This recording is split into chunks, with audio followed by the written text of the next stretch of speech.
Welcome to the Parkinson's Project podcast.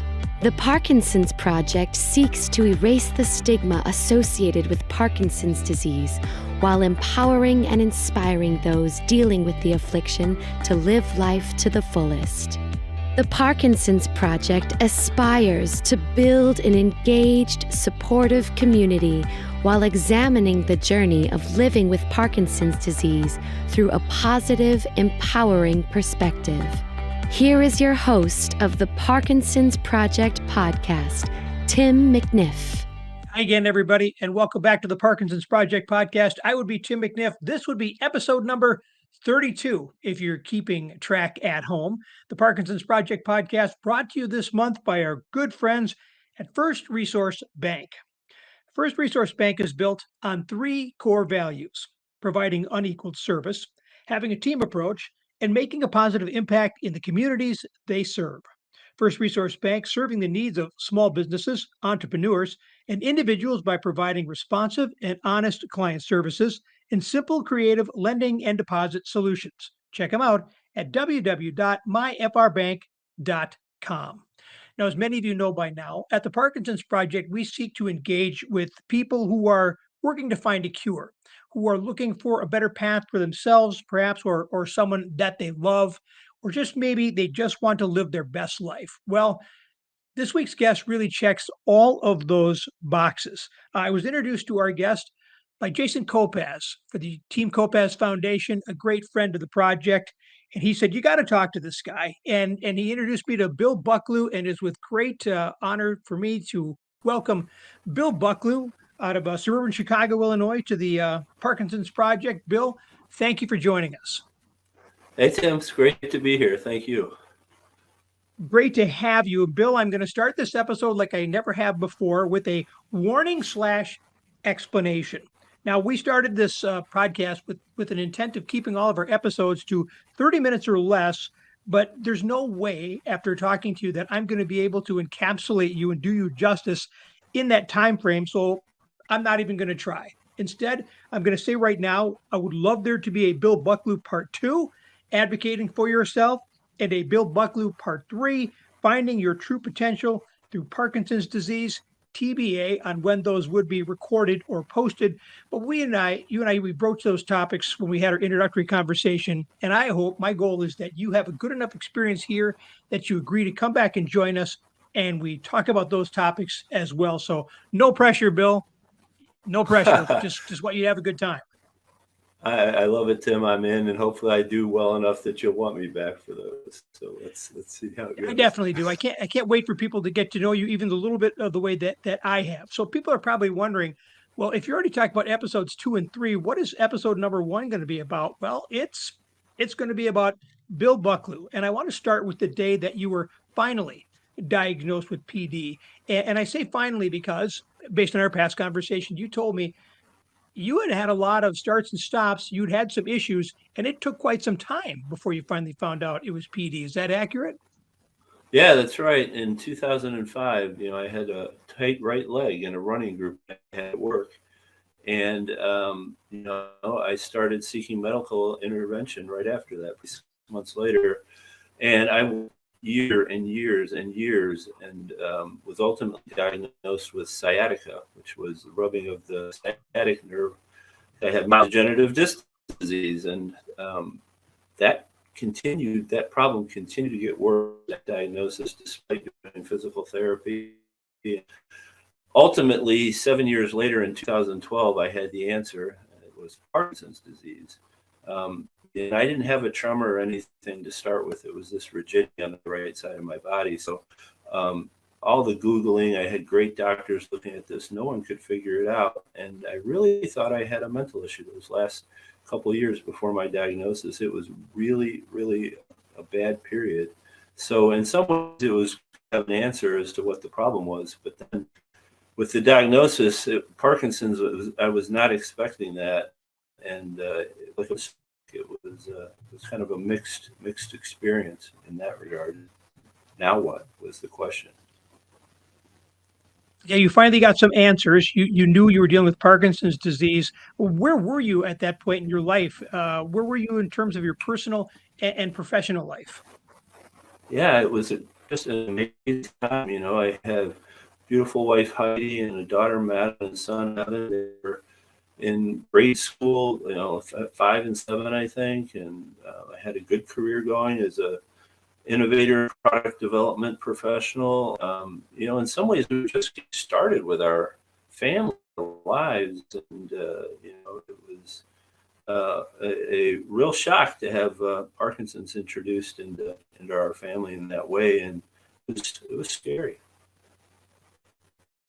I can't imagine. Every time I hear somebody's story, it's always something where you're just going, how can you put yourself in that position? So at the time of your diagnosis, you finally had an answer, but as a result of that, you weren't the only one in your family who ultimately got diagnosed with PD. Yeah, it was crazy. I mean, when I was diagnosed, I didn't really know what Parkinson's was. I had heard of it, of course. I knew Michael J. Fox and Muhammad Ali had it, but I really didn't understand it as far as the disease goes. I became more educated, and through that process, noticed that my father had some classic symptoms of the disease as well. He had a mild resting tremor and some rigidity, was walking kind of funky. And after talking to him for a while, this is like 2014, 2 years after my diagnosis, he went in to see a movement disorder specialist, and he was diagnosed with Parkinson's as well. And to add to that, we think my grandfather, my paternal grandfather, also had it, but he never had any confirmation of that. He had a very significant tremor towards the end of his life, but we don't know for sure. But anyway, yeah, so it's very personal cause of mine, well beyond myself, for those reasons. We didn't discuss this in our pre-conversation, but is your dad still with us? How is he doing? No, my father unfortunately passed away 2 years ago, kind of in the middle of the evolution of COVID. Yeah, so that's a whole nother story. We probably don't want to get into here, but yeah, that was pretty difficult, seeing I that. apologize. Yeah, very Yeah, tough. I thank you, apologize. thank you. Yeah, So I always find it interesting when I hear people's stories about their diagnosis, and I look for those shared experiences or those things you can kind of correlate. But your reaction to your diagnosis was a little bit different from what I've heard people say in two ways. First, you had to process it a little bit, but once you did, you really didn't waste time after that in sharing the news with people. Can you talk about yeah. that and why you decided to sort of like once you made the commitment to go as public as you did? Yeah, I mean, it was literally probably 2 weeks after my diagnosis. And after consulting with my wife in particular and my extended family and some of my really close friends, I decided to just basically told everyone I know that I had been diagnosed with Parkinson's. And it allowed me to control the whole front end of that story. But the main reason I did that was to be able to be open with getting involved in the community, which we can talk a little bit about that. I'm sure we will. And also, I'm just not the type of person who likes to hide anything. Just the idea of me being nervous that someone's going to notice that I have a tick or I'm walking funny or I have a tremor, and the things that come along with that really kind of pushed me to that decision. Of course, I had a career, and this isn't the right decision for everybody, and that was the main concern. Was, if I changed jobs or lost my job and had to find another one, and I was out there in the community, that I might not get chosen for roles and things like that. But anyway, I ultimately decided to do that. And for me, for my life, it was definitely the right decision, and it made things a lot easier for me. The other thing that kind of stands out to me when you were diagnosed is that while many people immediately become more physically active on the advice of their physicians, I don't think many of them jumped into it quite the way that you did. Tell us what you did and what was the result of your first major test as a confirmed Parky. Yeah, I'd love to tell you this amazing story how I just went barreling out and did all this stuff, which I kind of did. But the reality is, I learned like everyone else does, that exercise could slow the progression of the disease. And I have a tendency to be a little bit, I don't want to say lazy. I'm not lazy, but, it helps for me to have a significant project or goal out in front of me to ensure that I'm getting up every morning and doing my exercises to the extent that I can. So because of that, and because I know myself well enough that I really wanted to have something like that, I signed up for a Ironman, a full Ironman. I think 3 weeks after my diagnosis, right around that time, I was telling everybody about it, and I had no idea if I could do it.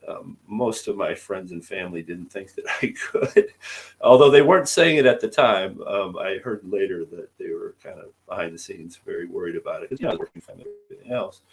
But yeah, I signed up for the Wisconsin Ironman, which I was diagnosed in, I think, February of 2012, and it was in September 2012. And I trained very hard for it whenever I could, mornings, lunch break, evenings, whatever. And I did it. I completed it, and I shocked myself. I actually felt pretty good at the end of it. And that was a huge lesson for me that to this day, that the human potential and potential as an individual a lot of times is much greater than you realize. And if you really work hard at something, it's just incredible what you can accomplish. So yeah, I think I shocked myself and a lot of other people by doing that. And because of that, I exercised tremendously, as you might imagine, and trained for it, which was also a huge help for me. I mean, that's no joke. I know people who are fully able-bodied who've done the Wisconsin Ironman, and that's a full marathon. You're swimming in Yeah, what you lake? swim in the lake up there for 2 miles, and then you got a 212-mile bike, and it's one of the hilliest Ironman too. So, I'm a pretty big guy, so I don't cycle too quickly going uphill. So it was, the hills are great because I would pass a bunch of people on the way down, get a lot of people that way, and then they'd be passing me on the way up. So, it was great. But yeah, my wife Well, went up there with my kids and saw me do it. And, I think the other thing I'd point out about that is my kids were pretty young. And, we certainly explained to them that I was diagnosed with something and I was living with it. But they saw how I was dealing with it in that way. And I did it as a fundraiser too for the Michael J. Fox Foundation, Team Fox. And I think that set a tone to say, okay, dad's in control of this thing, and I think it helped them process things too. So it was good all the way around. Yeah, I love it. So it also started you to undertake like a series of high-profile physical challenges. Again, we're trying to keep this to 30 minutes or less. Give us, if you can, a brief rundown of the things you have attempted and accomplished since being diagnosed with PD. Yeah, I've always been fascinated by different adventure sports. I have, like, as a kid, stuff pinned up on a board, and now it was like, yeah, I just did the Ironman. Wow, I can't believe I did that. It kind of opened up a world to me of things that I always was fascinated about. So I started doing triathlons. I did quite a few Olympic distance triathlons. I started doing marathons. I did a lot of marathons. I did the American Birkebeiner, which is a skate ski or traditional ski, in my case, skate ski marathon, the longest in the U.S. I didn't know how to skate ski. I taught myself how to do it, did that. Climbed Mount Kilimanjaro, which was just incredible. I did some other mountain climbing. Then I underwent a pretty large walk too, which was an adventure of another sort, from coast to coast as another fundraiser. So I just, I'm sitting there thinking, I've always wanted to mountain climb. Could I climb Mount Kilimanjaro? Trained hard, didn't know how I'd react at altitude, completed it. And each one of these kind of building blocks gave me more confidence going forward in my, potential and ability. And I think it was just incredible because every one of the events ensured that I was exercising regularly. And it also brought something to look forward to each year. And I kind of planned an event each year, and we went, just kind of mentioned a few of those. And that was extremely helpful because I was always working towards a goal, and I think, just psychologically, I always had something exciting out in front of me to look forward to that I was driving to. And that was extremely and continues to be extremely helpful in living with this disease. I believe you told me in our pre conversation that running is no longer an option. That it's just walking at this point. Well, I don't know. It's a good question. The problem, just to kind of summarize it fairly quickly is, I've got some pretty severe rigidity on the right side of my body. So I can run. But because I run asymmetrically, it starts to screw up other parts of my body, like my back and my other leg. And I'm kind of, we'll see, I've got a marathon coming up here in Tokyo in 4 weeks, and then I'm doing London again about a month later. I'm going to try and run Tokyo because I need to get the 6-star, which is the completion of all the world major marathons. And I have to do it in under 6 hours. You can't walk it and do it in that time frame. So we're going to find out here, Tim, pretty soon if Bill can run or not. And, the funny thing is, I was just talking to a woman this morning who recognized my Parkinson diagnosis by my gait in a half marathon. She literally stopped me in a half marathon. She told me that this morning when I was on the phone with her, she was like, you have this, she goes, no offense, but you have this just horrific gait.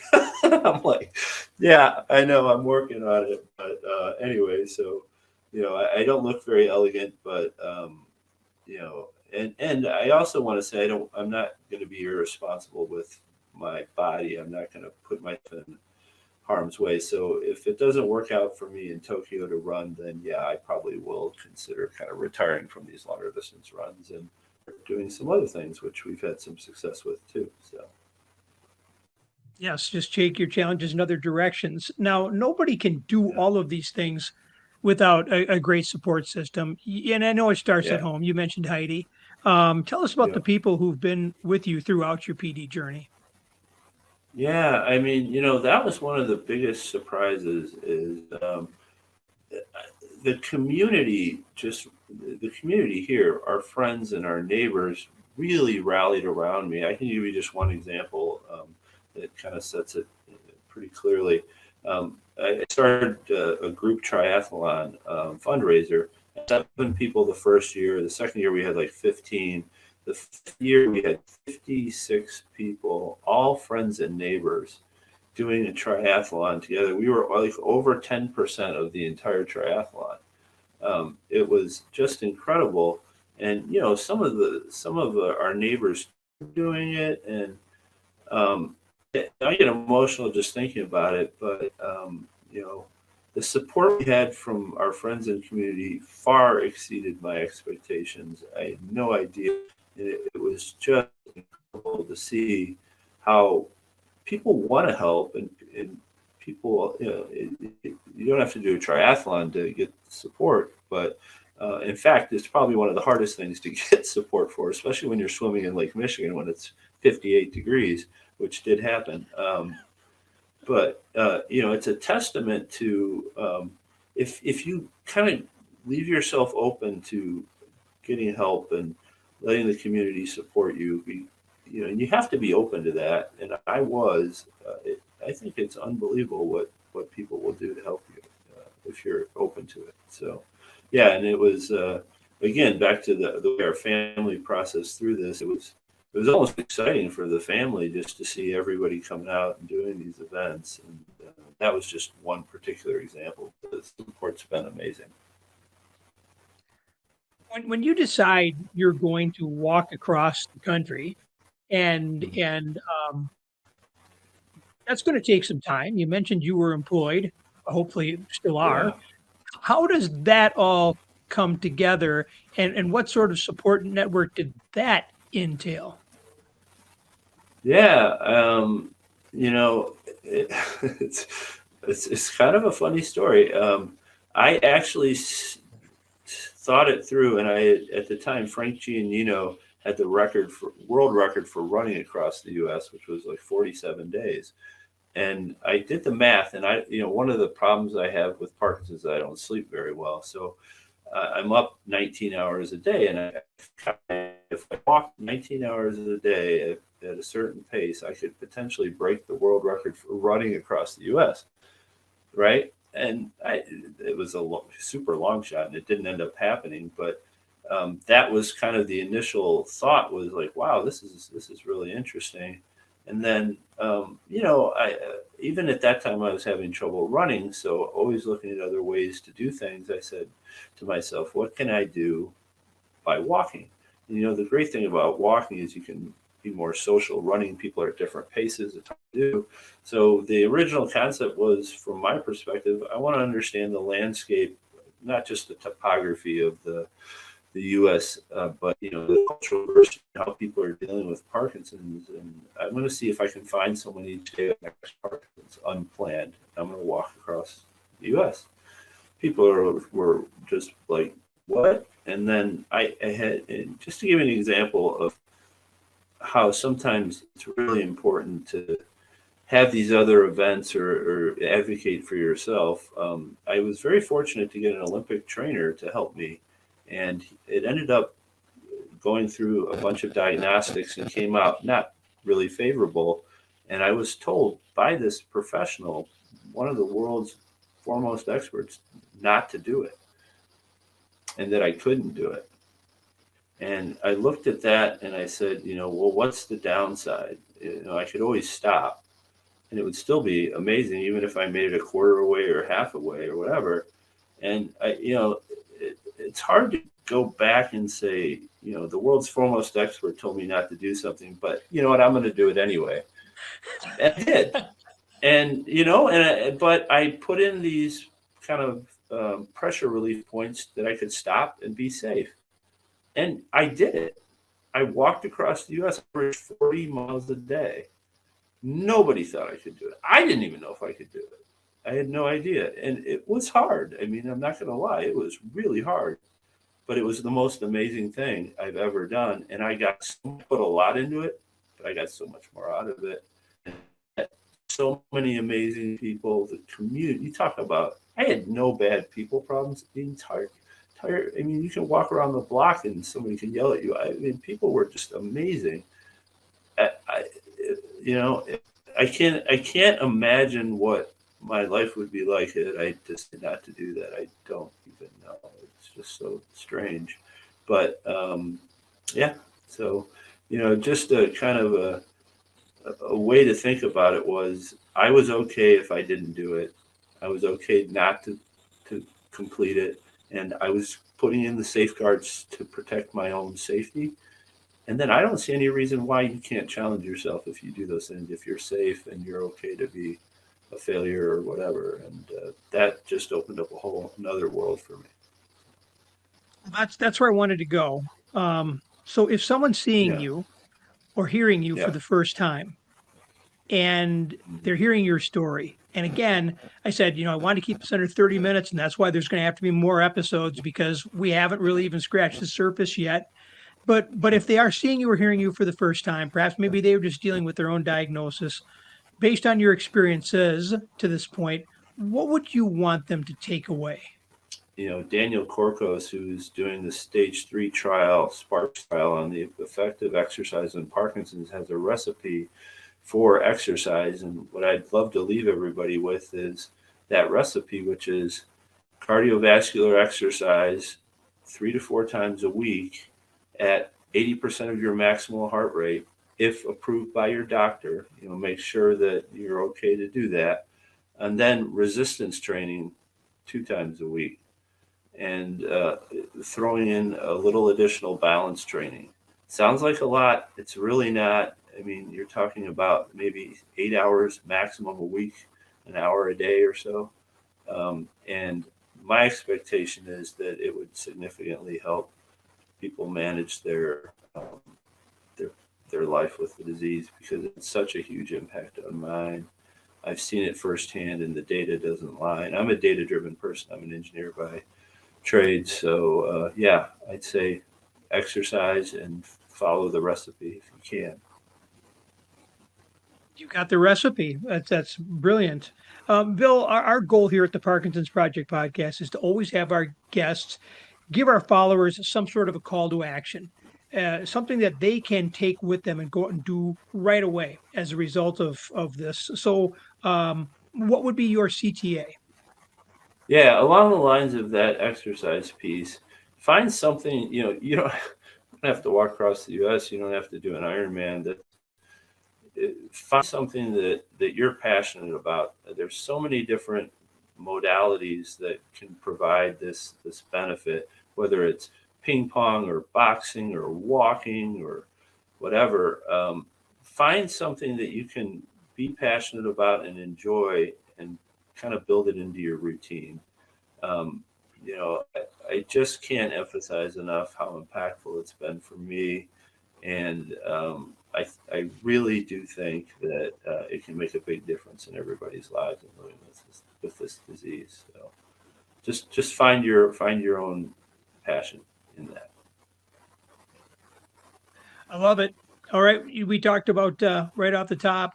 You had mentioned to me before, you said, I really don't think I reached my full potential until I got Right. Parkinson's disease. And I was like, okay, we're really going to have an episode called The Gift of Parkinson's Disease. And I maybe thought maybe that was a bit a bridge too far. But I would love to Yeah. have you come back and talk about that and just spend some time on a deep dive on that.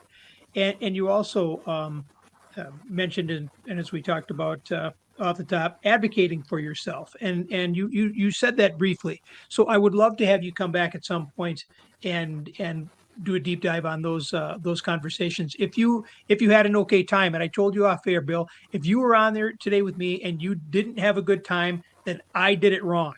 So did you have an okay time, and would you consider coming back? Definitely, it was a blast. I appreciate you letting me share my story, and yeah, we can get into some fun stuff. I I've got a lot of some good stories and some crazy stories to share still. So I'd be honored to come back and share those with you. I know we could have done an entire show on Mount Kilimanjaro. I know we could have done an entire show on just the walk across America. So we'll talk. Have your people call my people, and we'll go from there. All right. Just don't ask my people Bill, too many questions. It'll be fine. me neither. My people don't claim to be my people. Bill, thank you so much, not only for joining us here today, but for the work that you have done and you continue to do on behalf of the PD community. I am sincere about having you come back to talk to us again, and about how you fulfilled your potential through PD and how you want to help others become advocates for themselves. He is Bill Bucklew. Bill, if people wanted to contribute or follow your work, how do they find and follow you? Yeah, I have a charitable 501c3 called Uncorked Adventures, and uncorkedadventures.org. Go to the website and you see what we're up to this year. We've got some interesting projects, and I'm sure we'll get into it next time. But yeah, and thanks, Tim. Appreciate it. It's been a lot of fun. No, I will do a better job of that next time. Uncorked Adventures. Excellent. All right, Bill Bucklew, thank you so much. I'm going to take you out of the stream, but if you can hold on, I will rejoin you in just a moment. All right. I want to give a quick shout out to our guest from episode 31. It was Dr. George Ackerman. He talked about at that time he had the wristbands that he had created for his mom. Togetherforsharon.com is the website. Dr. George sent me one of the wristbands, and I want to say thank you very much. I am wearing it. I will do what you said. I will get it out there on social media. Togetherforsharon.com. The Parkinson's Project, of course, seeks to be a place where you can come for a range of information about PD and to find support for yourself or perhaps a loved one. We encourage you to please check us out on Facebook and rate us at the Parkinson's Project Podcast. And you can find the Parkinson's Project Podcast wherever you find your favorite podcast. And by rating us, that allows us to continue to grow, to reach more people, and to give more support in the ongoing effort to eradicate this affliction when there's no longer a need to talk about Parkinson's disease. Now, this has been the Parkinson's Project podcast, brought to you this month by our friends at First Resource Bank. First Resource Bank, serving the needs of small business, entrepreneurs, and individuals by providing responsive and honest client services and simple, creative lending and deposit solutions. Find out more at www.myfrbank.com. So for executive producer Pat Garcia, I am, of course, Tim McNiff. I want to thank you for joining us. We look forward to meeting and working with all of you as we seek to build a loving, supportive, and empowering community through all aspects of the Parkinson's Project. Be good, everybody. Thank you for engaging with the Parkinson's Project podcast.